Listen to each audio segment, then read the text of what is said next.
श्री सीताराम चंद्राभ्याम नमः। युद्धकांड 22वां सर्ग। समुद्र की सलाह के अनुसार नल के द्वारा सागर पर 100 योजन लंबे पुल का निर्माण तथा उसके द्वारा श्री राम आदि सहित वानर सेना का उस पार पहुंचकर पड़ाव डालना। तब रघुकुल तिलक श्री राम ने समुद्र से कठोर शब्दों में कहा, महासागर, आज मैं पाताल सहित तुझे सुखा डालूंगा। सागर, मेरे बाणों से तुम्हारी सारी जल राशि दग्ध हो जाएगी, तू सूख जाएगा और तेरे भीतर रहने वाले सब जीव नष्ट हो जाएंगे। उस दशा में तेरे यहाँ जल के स्थान में विशाल बालुका राशि पैदा हो जाएगी। समुद्र, मेरे धनुष द्वारा की गई बाण वर्षा से जब तेरी ऐसी दशा हो जाएगी, तब वानर लोग पैदल ही चलकर तेरे उस पार पहुंच जाएंगे। दानवों के निवास स्थान, तू केवल चारों ओर से बहकर आई हुई जल राशि का संग्रह करता है। तुझे मेरे बल और पराक्रम का पता नहीं है, किंतु याद रख, इस उपेक्षा के कारण तुझे मुझसे भारी संताप प्राप्त होगा। यों कहकर महाबली श्री राम ने एक ब्रह्मदंड के समान भयंकर बाण को ब्रह्मास्त्र से अभिमंत्रित करके अपने श्रेष्ठ धनुष पर चढ़ाकर खींचा। श्री रघुनाथ जी के द्वारा सहसा उस धनुष के खींचे जाते ही पृथ्वी और आकाश मानो फटने लगे और पर्वत डगमगा उठे। सारे संसार में अंधकार छा गया, किसी को दिशाओं का ज्ञान न रहा। सरिताओं और सरोवरों में तत्काल हलचल पैदा हो गई। चंद्रमा और सूर्य नक्षत्रों के साथ तिर्यक गति से चलने लगे। सूर्य की किरणों से प्रकाशित होने पर भी आकाश में अंधकार छा गया। उस समय आकाश में सैकड़ों उल्काएं प्रज्वलित होकर उसे प्रकाशित करने लगीं तथा अंतरिक्ष से अनुपम एवं भारी गड़गड़ाहट के साथ वज्रपात होने लगे। परिवह आदि वायु भेदों का समूह बड़े वेग से बहने लगा। वह मेघों की घटा को उड़ाता हुआ बारंबार वृक्षों को तोड़ने, बड़े बड़े पर्वतों से टकराने और उनके शिखरों को खंडित करके गिराने लगा। आकाश में महान वेगशाली विशाल वज्र भारी गड़गड़ाहट के साथ टकराकर उस समय वैद्युत अग्नि की वर्षा करने लगे। जो प्राणी दिखाई दे रहे थे और जो नहीं दिखाई देते थे, वे सब बिजली की कड़क के समान भयंकर शब्द करने लगे। उनमें से कितने ही अभिभूत होकर धराशायी हो गए, कितने ही भयभीत और उद्विग्न हो उठे। कोई व्यथा से व्याकुल हो गए और कितने ही भय के मारे जड़वत हो गए। समुद्र अपने भीतर रहने वाले प्राणियों, तरंगों, सर्पों और राक्षसों सहित सहसा भयानक वेग से युक्त हो गया और प्रलय काल के बिना ही तीव्र गति से अपनी मर्यादा लांघकर एक एक योजन आगे बढ़ गया। इस प्रकार नदों और नदियों के स्वामी उस अद्भुत समुद्र के मर्यादा लांघ कर बढ़ जाने पर भी शत्रुसूदन श्री रामचंद्र जी अपने स्थान से पीछे नहीं हटे। तब समुद्र के बीच से सागर स्वयं मूर्तिमान होकर प्रकट हुआ, मानो महाशैल मेरु पर्वत के अंगभूत उदयाचल से सूर्यदेव उदित हुए हों। चमकीले मुख वाले सर्पों के साथ समुद्र का दर्शन हुआ। उसका वर्ण स्निग्ध वैदुर्य मणि के समान श्याम था। उसने जांबुनद नामक सुवर्ण के बने हुए आभूषण पहन रखे थे।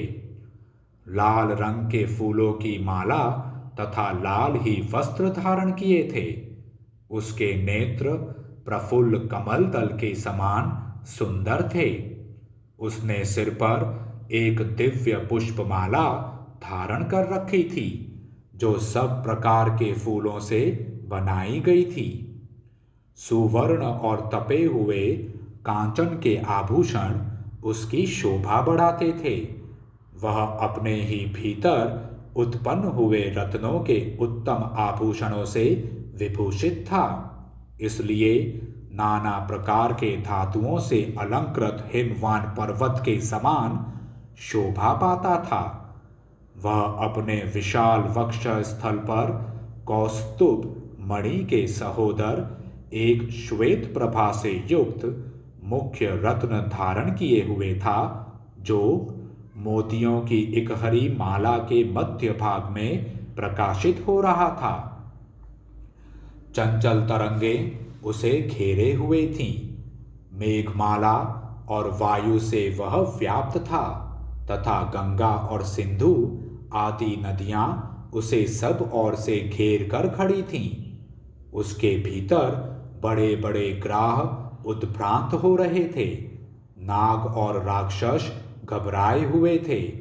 देवताओं के समान सुंदर रूप धारण करके आई हुई विभिन्न रूप वाली नदियों के साथ शक्तिशाली नदीपति समुद्र ने निकट आकर पहले धनुर्धर श्री रघुनाथ जी को संबोधित किया और फिर हाथ जोड़कर कहा, सौम्य रघुनंदन, पृथ्वी, वायु, आकाश, जल और तेज ये सर्वदा अपने स्वभाव में स्थित रहते हैं।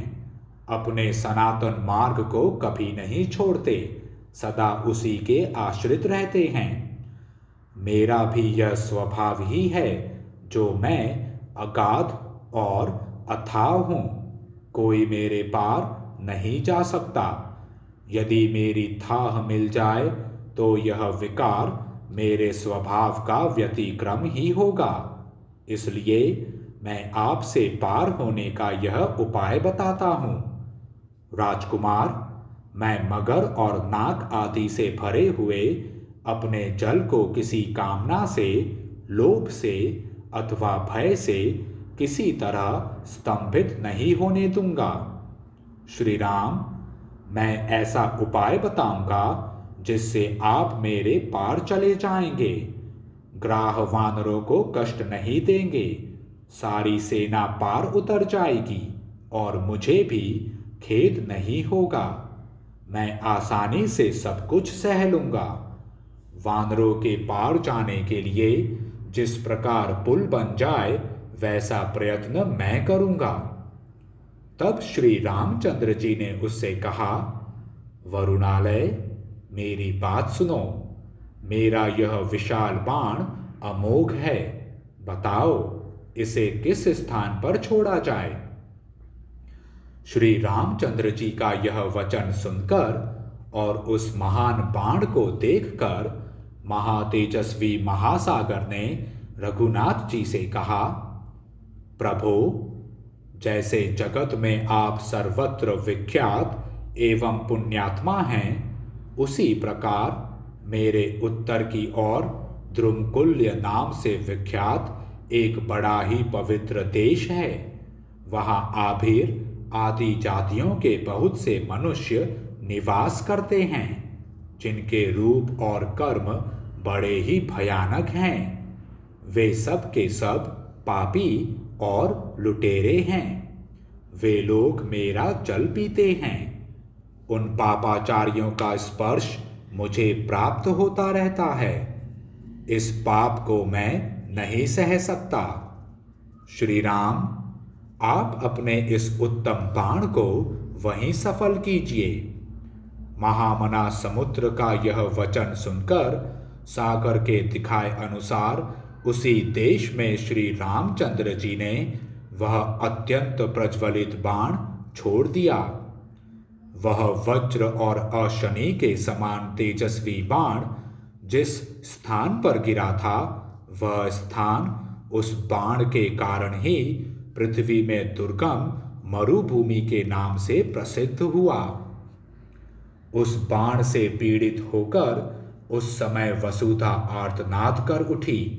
उसकी चोट से जो छेद हुआ, उसमें होकर रसातल का जल ऊपर को उछलने लगा। वह छिद्र कुएं के समान हो गया और व्रण के नाम से प्रसिद्ध हुआ। उस कुएं से सदा निकलता हुआ जल समुद्र के जल की भांति ही दिखाई देता था। उस समय वहां भूमि के विदीर्ण होने का भयंकर शब्द सुनाई पड़ा। उस बाण को गिराकर वहां के भूतल की कुक्षी में, तालाब पोखरे आदि में वर्तमान जल को श्री राम ने सुखा दिया। तब से वह स्थान तीनों लोकों में मरुकांतारक के नाम से ही विख्यात हो गया, जो पहले समुद्र का कुक्षी प्रदेश था। उसे सुखाकर देवोपम पराक्रमी विद्वान दशरथ नंदन श्री राम ने उसे मरुभूमि को वरदान दिया। यह मरुभूमि पशुओं के लिए हितकारी होगी। यहाँ रोग कम होंगे। यह भूमि फल, मूल और रसों से संपन्न होगी।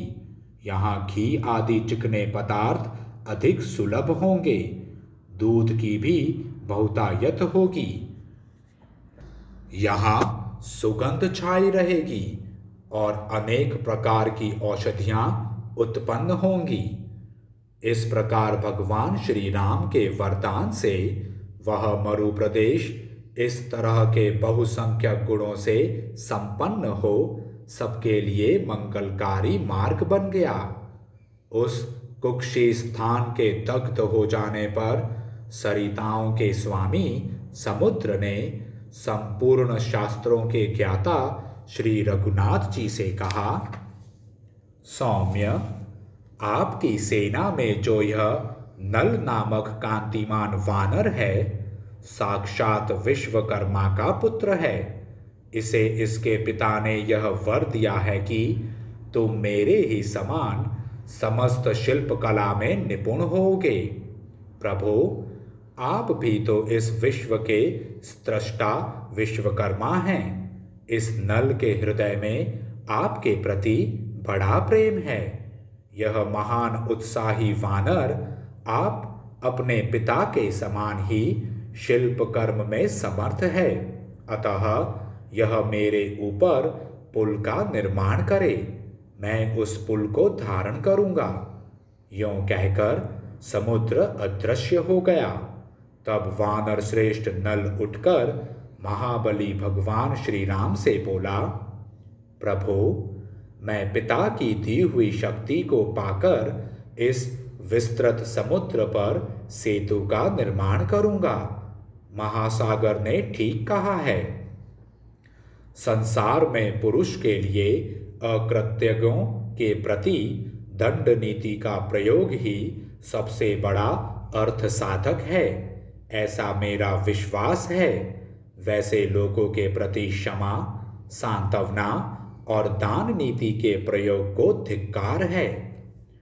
इस भयानक समुद्र को राजा सगर के पुत्रों ने ही बढ़ाया है, फिर भी इसने कृतज्ञता से नहीं, दंड के भय से ही सेतु कर्म देखने की इच्छा मन में लाकर श्री रघुनाथ जी को अपनी था दी है। मंदराचल पर विश्वकर्मा जी ने मेरी माता को यह वर दिया था कि देवी, तुम्हारे गर्भ से मेरे ही समान पुत्र होगा। इस प्रकार मैं विश्वकर्मा का औरस पुत्र हूँ और शिल्प कर्म में उन्हीं के समान हूँ। इस समुद्र ने आज मुझे इन सब बातों का स्मरण दिला दिया है। महासागर ने जो कुछ कहा है ठीक है।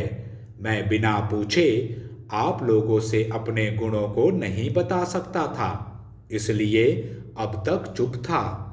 मैं महासागर पर पुल बांधने में समर्थ हूँ, अतः सब वानर आज ही पुल बांधने का कार्य आरंभ कर दें।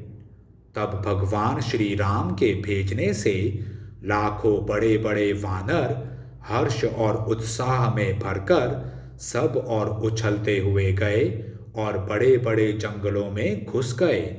वे पर्वत के समान विशालकाय वानर शिरोमणि पर्वत शिखरों और वृक्षों को तोड़ देते और उन्हें समुद्र तक खींच लाते थे। वे साल, अश्वकर्ण, धव, बांस, कुटज, अर्जुन, ताल, तिलक, तिनिश, बेल, चितवन, खिले हुए कनेर, आम और अशोक आदि वृक्षों से समुद्र को पाटने लगे। वे श्रेष्ठ वानर वहां के वृक्षों को जड़ से उखाड़ लाते या जड़ के ऊपर से भी तोड़ लाते थे।